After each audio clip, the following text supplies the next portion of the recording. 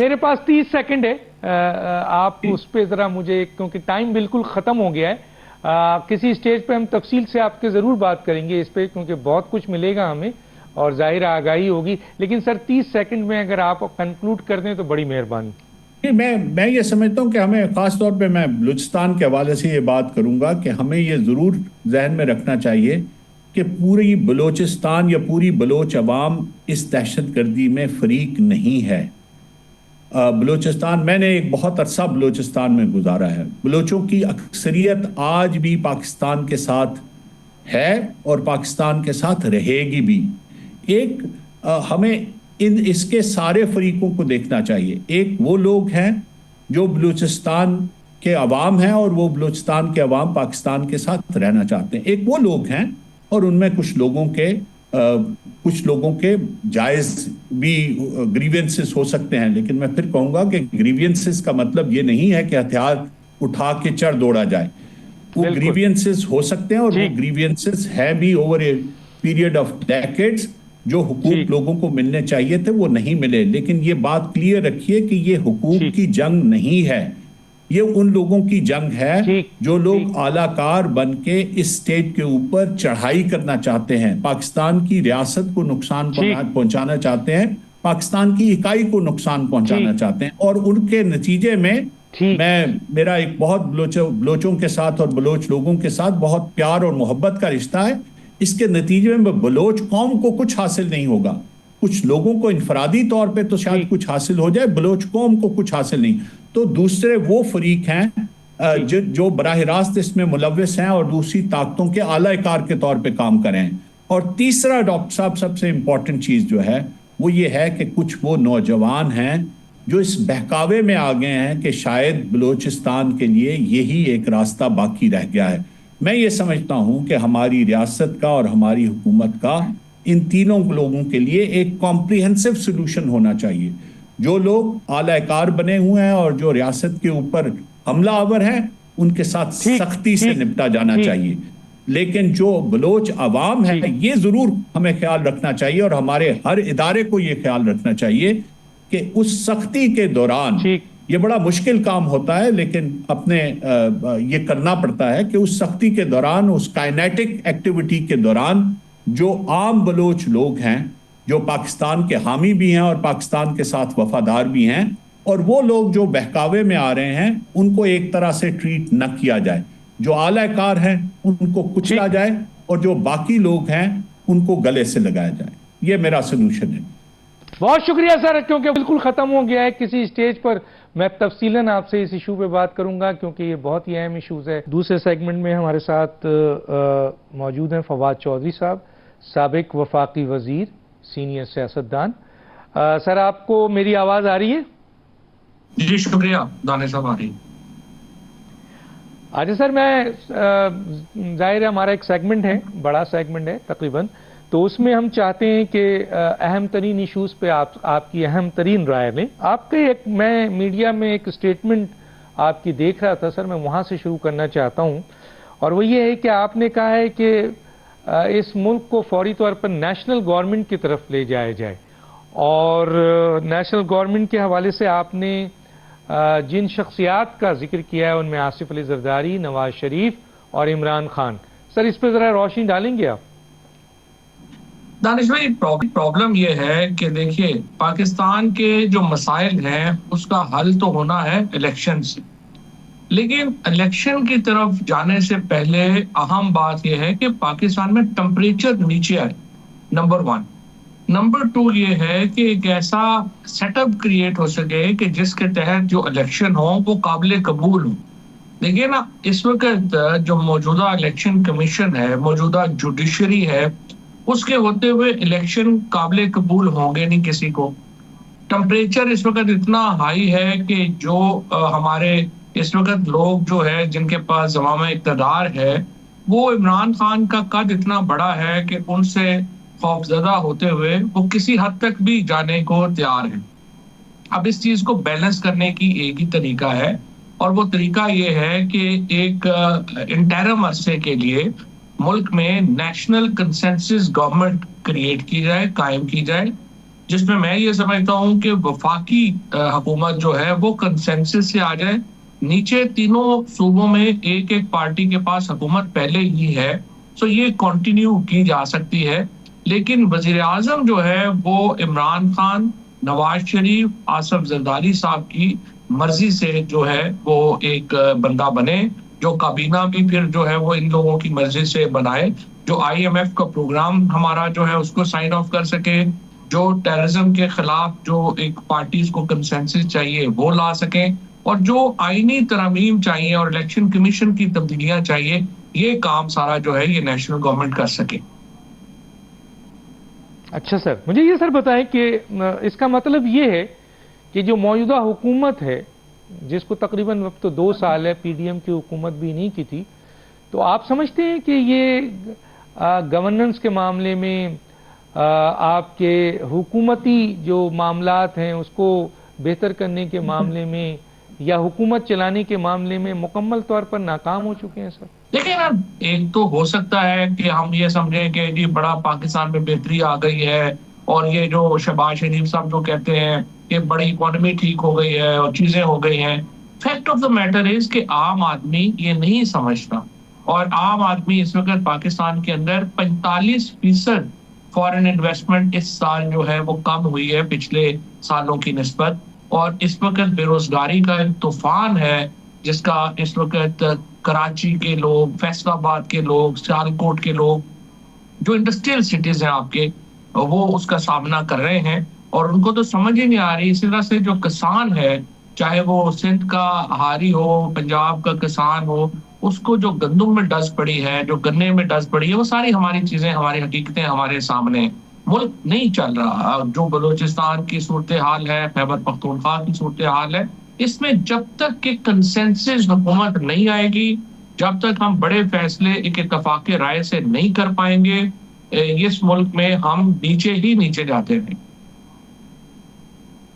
اچھا سر، دیکھیں کنسنسس کے لیے ایک جگہ ابھی دہشت گردی کی آپ نے بات کی، اس کے اوپر نیشنل سیکیورٹی کانفرنس ہوئی. نیشنل سیکیورٹی کانفرنس کے اوپر ظاہر ہے یہاں بیٹھ کے بہت سے معاملات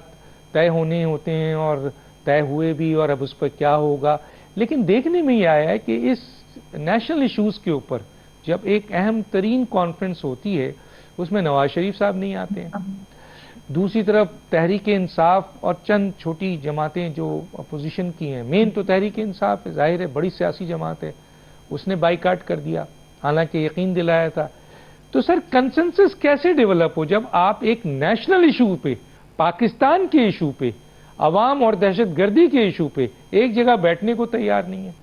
جی سر. ڈاکٹر صاحب، بات یہ ہے کہ آپ بہت طویل عرصے سے سیاست کا تجزیہ کر رہے ہیں، آپ لوگوں کو جانتے ہیں، آپ کی ملاقات ہے، لوگوں کو پرسنلی آپ جانتے ہیں.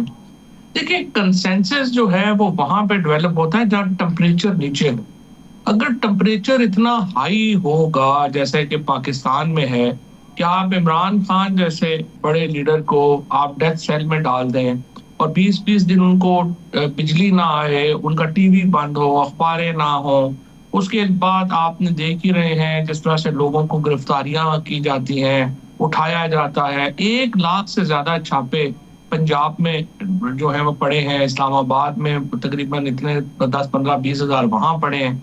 اب اتنے ماحول میں کنسنسس کیسے ڈیولپ ہو سکتا ہے؟ سب سے پہلے کنسنسس ڈیولپ کرنے کے لیے ٹمپریچر نیچے لانا پڑتا ہے نا، اور وہ تو یہاں پہ اس وقت کوئی بندہ جو ہے وہ تیار نہیں ہے. اور جب تک ہم یہ، اگر آپ کو یاد دیکھیں نا، اگر آپ جعفر ایکسپریس کے اوپر ابھی آپریشن مکمل بھی نہیں ہوا تو تمام حکومتی وزراء کہہ رہے ہیں کہ جی عمران خان اور PTI تو ان کا ساتھی ہے. اب اگر جو علیحدگی پسند یہ کہہ رہے ہیں کہ ہم سب سے پاپولر نیریٹو ہمارا ہے، اور حکومت کہہ رہی ہے کہ ملک کی سب سے بڑی سیاسی جماعت اور سب سے بڑا سیاسی لیڈر ان کا نیریٹو سپورٹ کرتا ہے، تو آپ تو ان کا بیانیہ تگڑا کر رہے ہیں. اصل میں جب فاصلے آپس میں اتنے زیادہ ہوں تو پھر ملکی مفاد کو بھی اس طرح سے سامنے نہیں رکھا جاتا جو ہم دیکھ رہے ہیں. اور اس وقت جو میرے جیسے لوگ جن کا نیشنل انٹرسٹ ہے، جن کا پاکستان فرسٹ کے اوپر جو ہے وہ یقین ہے، ہمارا نقطہ نظر یہی ہے کہ اس کو ٹمپریچر کو نیچے لانا پڑے گا. ٹمپریچر نیچے لانے کے لیے عمران خان کی سیاسی حیثیت اور اہمیت کو تسلیم کرنا ضروری ہے، تحریک انصاف کی پاپولیرٹی کو تسلیم کرنا ضروری ہے، اور پھر ہی آگے بڑھا جا سکتا ہے۔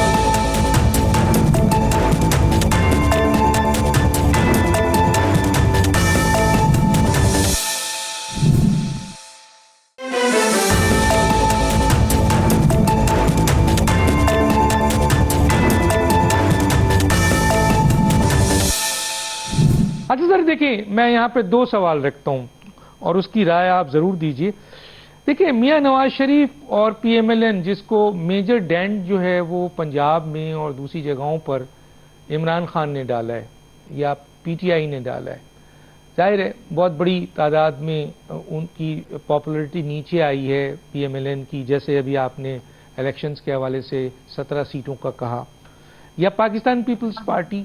جو کہ نہیں بڑھ پا رہی ہے اور وہ جگہ جو گیپ تھی وہ پی ٹی آئی لے گئی۔ تو یہ دونوں حضرات کیوں چاہیں گے کہ عمران خان صاحب سے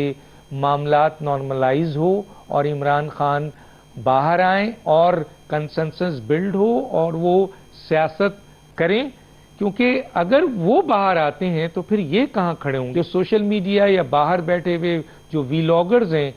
پی ٹی آئی سے اپنے آپ کو ریلیٹ کرتے ہیں، ان کے جو اسٹیٹمنٹ ہے وہ تو براہ راست اس تعلق کو اور خراب کر رہا ہے۔ جی ڈاکٹر صاحب دیکھیے، پہلی بات تو یہ ہے کہ آپ میرے ساتھ اتفاق کریں گے کہ Tehreek Insaf as a party اب ایگزسٹ نہیں کرتی، اب تو صرف عمران خان ہے اور لوگ ہیں، کیونکہ دیکھیں اور ہمارے جیسے اور سینکڑوں لوگ جو کہ تحریک انصاف کانسٹیٹیوٹ کرتے تھے اس کو اس جبر سے گزرے، اب ان کے پیچھے جو لوگ اب ہیں وہ تو دیکھیے وہ تو صرف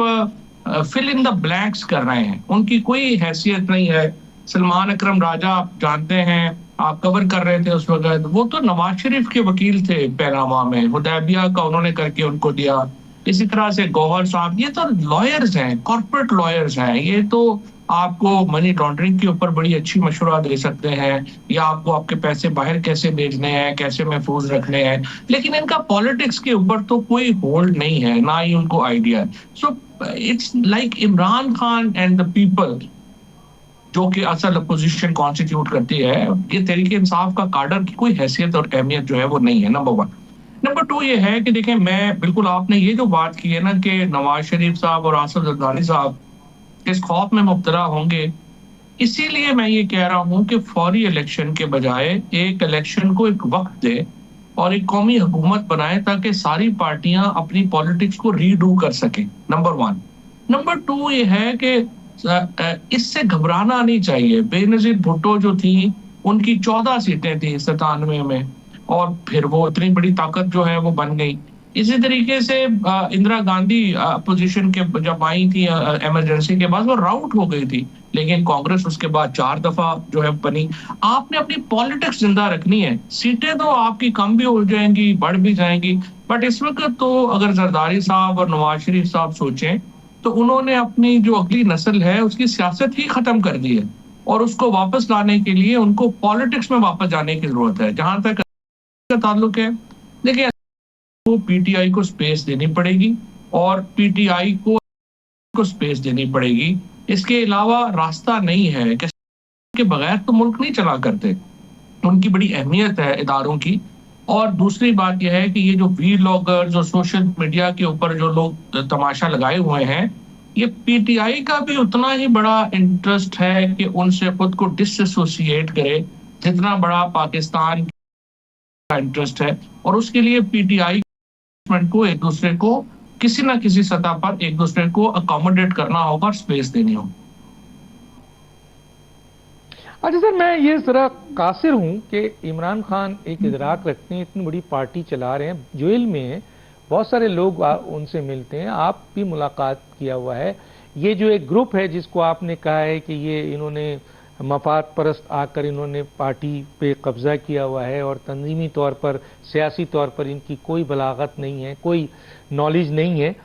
تو ظاہر ہے عمران خان تک جب کیا یہ خبر نہیں جاتی ہے، کیونکہ اختیار تو انہی کے پاس ہے، عہدے بھی وہی دیتے ہیں ان لوگوں کو، تو کیوں نہیں عمران خان ایک تو ان لوگوں کو جو کہ ویلاگرز ہیں، سوشل میڈیا والے ہیں، جو نقصان پہنچا رہے ہیں عمران خان کو بھی اور موجودہ اس وقت پاکستان تحریک انصاف کو بھی اور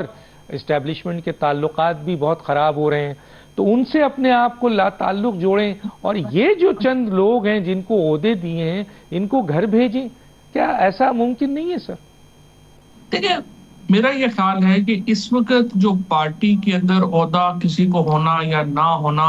اس سے فرق نہیں پڑ رہا. پرابلم یہ ہے کہ فار ایگزامپل اگر وہ کسی پولیٹیکل لوگوں کو عہدہ دیں گے، فار ایگزامپل مجھے عہدہ دیتے ہیں اور ہمیں اٹھا کے دوبارہ جیل میں ڈال دیا جاتا ہے، یا لوگ جن کو اٹھا کے جیلوں میں ڈال دیں گے تو پھر ان کا کوئی فائدہ نہیں ہوگا. پہلی امپورٹنٹ چیز تو یہ ہے کہ اور پی ٹی آئی کے درمیان، بلکہ میں تو یہ سمجھتا ہوں ایکچولی تو ہمیں ایک فیئر ڈیل چاہیے جس میں سپیس دے جو ہے وہ پی ٹی آئی کو اور عمران خان کو، اور عمران خان تھوڑی سپیس دیں تاکہ یہ ٹمپریچر پہلے نیچے آئے. اس کے بعد دیکھیں عمران خان نے چینجز کرنی ہے، ہمیں بھی پتا ہے جو ملاقات میری ہوئی ہیں، اور مجھے پتا ہے خان صاحب کا، ظاہر ہے یہ لوگ عمران خان کو قریب سے نہیں جانتے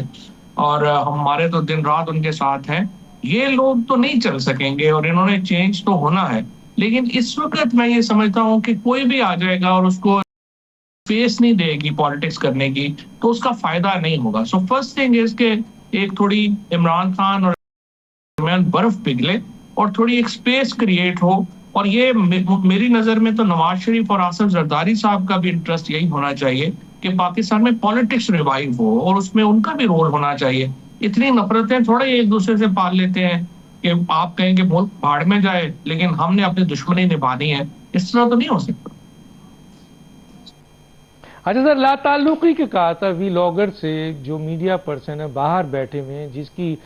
جو عمران خان کو براہ راست نقصان پہنچا رہے ہیں پی ٹی آئی کو، تو عمران خان ایک بیان دے دے کہ بھائی ایسے لوگوں سے ہمارا کوئی تعلق نہیں ہے. تو یہ تو بڑا چھوٹا سا ایک بیان ہے لیکن بہت پازیٹیو بیان ہو. یہ انہوں نے دیا ہے کہ انہوں نے کہا تھا کہ جو شہیدوں کے خلاف جو کیمپینز کر رہے ہیں، فوج کے خلاف جو کیمپینز کر رہے ہیں، ہمارا ان سے کوئی تعلق نہیں ہے. لیکن میں یہ سمجھتا ہوں کہ سچی بات تو یہ ہے کہ جو پی ٹی آئی کا جو اپنا سوشل میڈیا ہے اس کا جو پرویکٹیو رول نظر آنا چاہیے تھا ان اکاؤنٹس سے خود کو ڈسٹینس کرنے میں، وہ نظر نہیں آیا. اور عمران خان کو بھی اس کے اوپر ایک واضح پوزیشن لینی چاہیے کیونکہ بڑی سیدھی بات ہے. دیکھیے یہ جو پرسنلائز کرٹیسزم جو لیڈرشپ پہ ہوتا ہے اس کا رد عمل آتا ہے اور اس کو جو ہے ایک استعمال بھی کیا جاتا ہے. آپ کی جو دشمن ہے وہ اگر آپ مجھ سے پوچھیں تو ہائنڈ سائٹ میں ہمیشہ کہتا ہوں کہ سب سے بڑی غلطی میرے سے یہ ہو گئی کہ جب خان صاحب نے ہمیں منع کیا کہ آپ نے اسٹیبلشمنٹ سے رابطے نہیں رکھنے تو ہم نے رابطے ختم کر دیے. اگر ہمارے رابطے ہوتے تو ہم اپنا نقطہ نظر بھی رکھتے رہتے. اب تو پرابلم یہ ہے کہ صرف ایک ہی سائڈ کا نقطہ نظر وہاں پہ جاتا ہے، پی ٹی آئی کا، عمران خان کا نقطہ نظر ہی نہیں جاتا، جس کی وجہ سے بھی فاصلے بڑھ گئے. بالکل صحیح. اچھا سر، یہ ذرا مجھے بتائیں کہ اسٹیٹمنٹ آئی ہے رانا ثناء اللہ، ظاہر ہے پولیٹیکل ایڈوائزر ہیں پرائم منسٹر کے،